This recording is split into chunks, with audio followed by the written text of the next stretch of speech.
صلاح الدین ایوبی کون ہے؟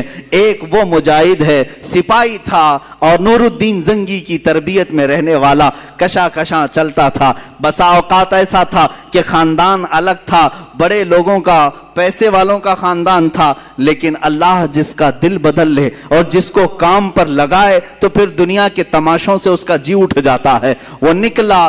یہ وہ زمانہ تھا جب عیسائیوں نے بیت المقدس پر قبضہ کر لیا تھا، مسلمانوں پر پابندی لگائی تھی، قتل عام کیا تھا، فلسطین کو خون سے نہلا دیا تھا۔ اس وقت یہ خبریں پھیلتی تھی، بغداد میں کسی اور کی خلافت تھی، مصر میں کسی اور کی تھی، شام میں، یمن میں، عراق میں الگ الگ خلفاء موجود تھے، لیکن بس یہی کہ سو رہے تھے یا اپنے حرم خانوں میں عورتوں کو رکھے ہوئے۔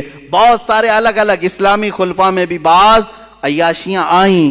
اس زمانے میں یہ اٹھتا ہے ایک سپاہی جس کی راتوں کی نیند بے قرار ہے اور اس کا چین و سکون ختم ہو چکا ہے، صرف ایک ہی سوچ کہ قبلہ اول اگر آج ان لوگوں کے ہاتھ میں ہے جہاں سے میرے آقا کی معراج ہوئی، جہاں میرے آقا نے ہزاروں انبیاء کی امامت کی، وہ اگر آج ہمارے درمیان نہیں ہے تو پھر ہماری کوئی عزت باقی نہیں ہے۔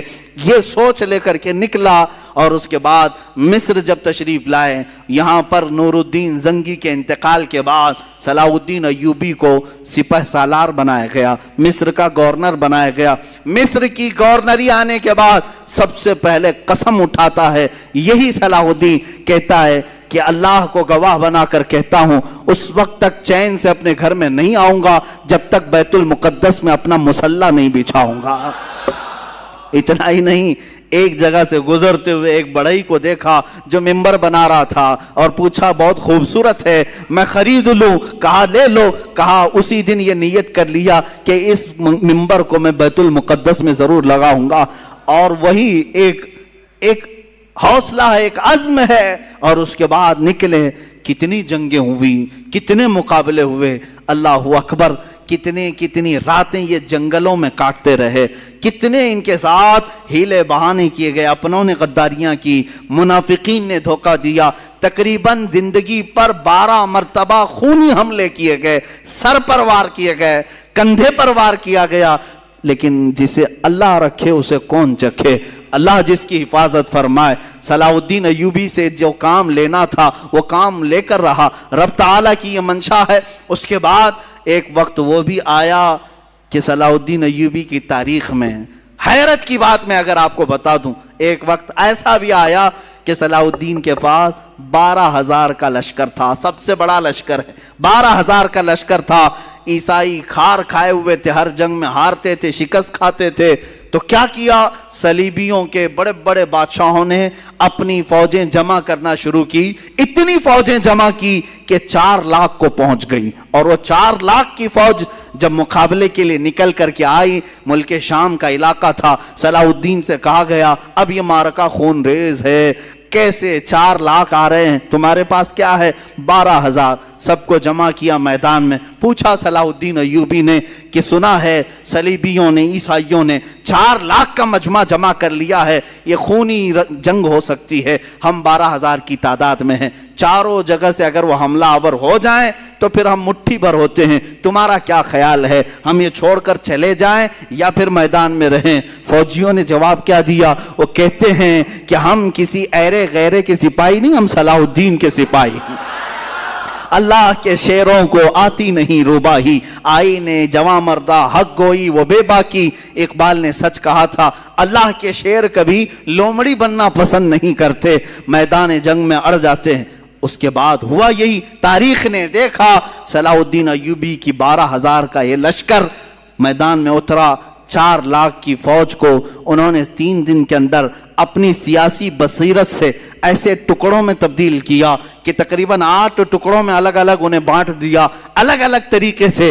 اور مقابلے کے بعد تاریخ نے آج، یہ میری اپنی لکھی ہوئی بات نہیں کہہ رہا ہوں، عیسائیوں کے جو بڑے مورخ ہیں، تاریخ داں ہیں، انگلینڈ کے جو بڑے تاریخ داں ہیں، انہوں نے لکھا ہے کہ 4 لاکھ کی ہماری فوج کو صلاح الدین نے دھول چٹا دیا، دھول چٹا دیا، سب شکست کھا کر کے چل پڑے۔ عزیزان گرامی، اسی صلاح الدین نے پھر بڑھتے بڑھتے بیت المقدس کا دروازہ بھی کھٹکھٹایا، اور اللہ تعالیٰ نے فتح یابی عطا فرمائی۔ جس دن بیت المقدس فتح ہوا ظہر کی اذان خود صلاح الدین ایوبی نے دی ہے اور نماز بھی پڑھائی ہے، اس کے بعد ایک بہترین خطبہ بھی دیا اسی منبر پر کھڑے ہو کر کے۔ بیت المقدس فتح ہونے کے بعد کرنا کیا چاہیے تھا؟ جنہوں نے مارا تھا مسلمانوں کو انہیں پکڑ لیتے، جنہوں نے مسلمانوں کا مال لوٹا تھا انہیں پکڑ لیتے، جو وہاں عیسائی تھے۔ نہیں، صلاح الدین ایوبی نے بیت المقدس کے دروازوں سے آواز لگائی کہ جو امن کے ساتھ رہنا چاہتا ہے صلاح الدین اس کے لیے امن کے دروازے کھولتا ہے، اور جو جانا چاہتا ہے جتنا مال یہاں سے لے کر جا سکتا ہے، کسی کی گردن پر تلوار نہیں رکھی جائے گی۔ یہ بھی انگریز تاریخ دان نے لکھا ہے کہ اتنا زیادہ معاف کرنے والا کسی جرنیل کو ہم نے دنیا میں نہیں دیکھا۔ اور وہ ملک ناروے جہاں پر کٹر لوگ رہتے ہیں، ناروے اور ڈنمارک جیسے آج بھی یورپ کی کنٹریز ہیں، آپ کو حیرت ہوگی انہوں نے اپنے ملکی قانون کے اعتبار سے صلاح الدین ڈے منانا شروع کیا۔ صلاح الدین ڈے منا رہے ہیں۔ ارے میاں تم کو کیوں صلاح الدین ڈے؟ وہ کہتے ہیں کہ ہم نے ایسا صلاح الدین دیکھا ہی نہیں ہے، یہ اللہ تعالیٰ کی طرف سے پیدا کیا ہوا مجاہد اعظم تھا۔ عزیزان گرامی، ان مجاہدین میں سے ہر ایک کی تاریخ کے لیے ایک الگ الگ عنوان چاہیے۔